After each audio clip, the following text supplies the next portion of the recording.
नमस्कार।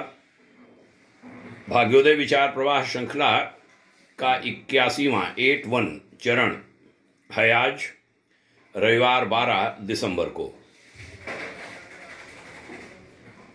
आज कीर्तिशेष जनरल बिपिन रावत जी और अन्य हुतात्माओं की शहादत पर देश के मन की बात कहने बैठा हूं। बड़ी पीड़ा है, बेहद तकलीफ है, निशब्द हैं हम सब, क्या कहें क्या बोलें। एक साथ 13 वीर जवानों का जाना, सेना के सर्वोच्च जनरल का यूं प्रयाण, बहुत तकलीफ हो रही है, बेहद तकलीफ, जिसके लिए कोई शब्द नहीं है। और यह देश का हर व्यक्ति महसूस कर रहा है, हर देशभक्त। देश ने कहीं एक होकर के भी दिखाया है कि कैसे अपने सैनिकों के, सैन्य अफसरों के यूं जाने पर कैसे देश गमगीन होता है, कैसे देश एक होता है। सोशल मीडिया हो, अन्य माध्यम हो, सब पर छाए हुए हैं जनरल साहब और हमारे अन्य सैन्य अफसर और नौजवान। कुछ लोगों के द्वारा खुशी मनाए जाने की भी सूचनाएं आई हैं। मांग आई है कि इनको किसी भी रूप में छोड़ा न जाए।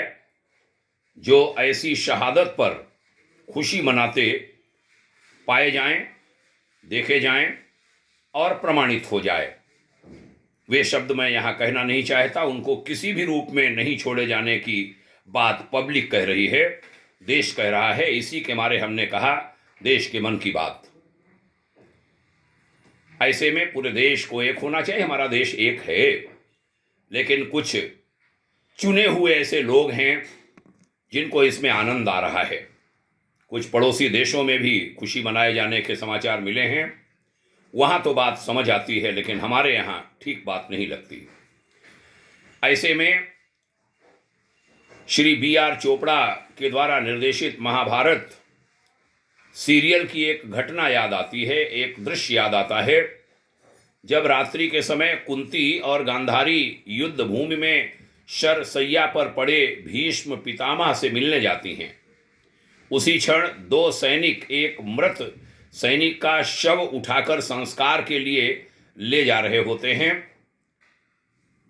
कुंती और गांधारी में बात होती है। कुंती बताती है उन्हें कि ये हो रहा है। गांधारी उस शव को दोनों हाथ जोड़कर प्रणाम करती है और कहती है, मैं नहीं जानती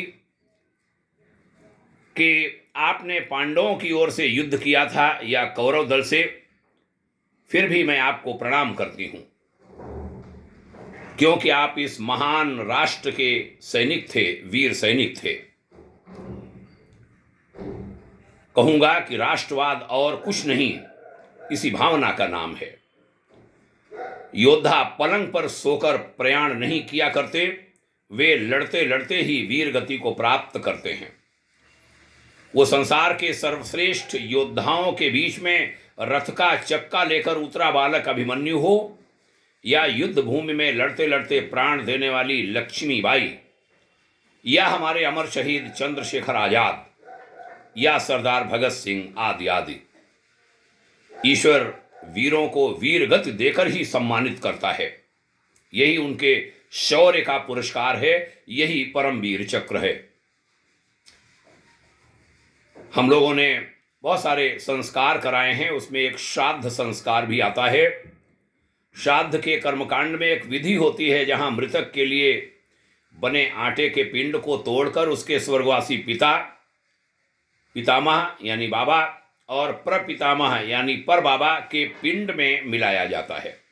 भाव ये होता है कि अब वह व्यक्ति अपने पूर्वजों में मिल गया। राष्ट्र के लिए लड़ते लड़ते प्राण देने वाला सैनिक मृत्यु के बाद सीधे चंद्रगुप्त, राणा शिवा, महाराणा प्रताप आदि में मिल जाता होगा, राम और कृष्ण में मिल जाता होगा। एक योद्धा की वीर गति राष्ट्र में शोक के साथ गर्व का भाव भी भर देती है। गर्व राष्ट्र के लिए प्राणोत्सर्ग करने की अपनी महान परंपरा पर, गर्व उनकी शौर्य से भरी जीवन यात्रा पर, गर्व उनके महापराक्रम पर। एक योद्धा सैनिक जब प्रयाण करता है, विदा होता है, तो वह जाते जाते राष्ट्र को एक साथ खड़ा करके आगे बढ़ने की प्रेरणा दे जाता है, एक साथ खड़ा कर जाता है पूरे देश को। कैप्टन मनोज पांडे आदि के समय, कारगिल के समय भी यही हुआ था। आज जनरल रावत के समय में भी यही हो रहा है। जनरल रावत की मृत्यु के बाद शोक में डूबे राष्ट्र को देखकर समझ आता है कि संसार में सबसे अधिक आक्रमण झेलने के बाद भी भारत पूरी प्रतिष्ठा के साथ पुष्पित हो रहा है, पल्लवित हो रहा है, आगे बढ़ रहा है। तो ये क्यों हो रहा है? जो राष्ट्र अपने सैनिकों को इस तरह पूछता हो, वह कभी भी पराजित नहीं हो सकता, वह कभी भी हार नहीं सकता। शोकाकुल समाज के किसी कोने से उठने वाले कहे भी स्पष्ट कर देते हैं उस आधे मोर्चे की लड़ाई को, जिसको जनरल बिपिन रावत ने कहा था आधे मोर्चे की लड़ाई, जिसे सामान्य दिनों में समाज देख नहीं पाता। बहादुर जनरल की मृत्यु पर हंसने वाले गद्दार अब स्पष्ट पहचाने जा रहे हैं। यह भी एक सुखद बात है, देश उन्हें भी याद रखेगा। जनरल रावत और उनके साथ के सभी बहादुरों से यही कहूँगा कि राष्ट्र आपका ऋणी है, आपके चरणों में नत होता है। सबके आंखों में आंसू हैं, सबके बहुत पीड़ा है। लोग सो नहीं पा रहे, लोग हंस नहीं पा रहे, बहुत पीड़ा है, बड़ी तकलीफ है। और हम कहते हैं, जाओ सेनापति, ये राष्ट्र भारतवर्ष गर्व से तनी हुई छाती और उठे हुए मस्तक के साथ प्रणाम करता है तुम्हें। तुम्हारा वह वीर भाव वाला चेहरा सदैव यह राष्ट्र याद रखेगा। जाओ, नमन है आपको। मातृभूमि अपने वीर पुत्रों को कभी नहीं भूला करती, कभी नहीं भूलेगी, आपको ही नहीं भूलेगी। सभी 13 जवानों को नमन है। हमारे एक वायुसेना के ऑफिसर, वह उनको प्रभु स्वस्थ करे। सारी घटना का पता चले, साजिश है कहीं, यह देश का एक बहुत बड़ा वर्ग मान रहा है ये घटना ऐसे हो नहीं सकती। हो सकता है कोई ईश्वर की इच्छा हो। कई बार धोखे होते हैं हमारे वीरों के साथ। क्या होगा जांच में आएगा, देश जानना चाहता है।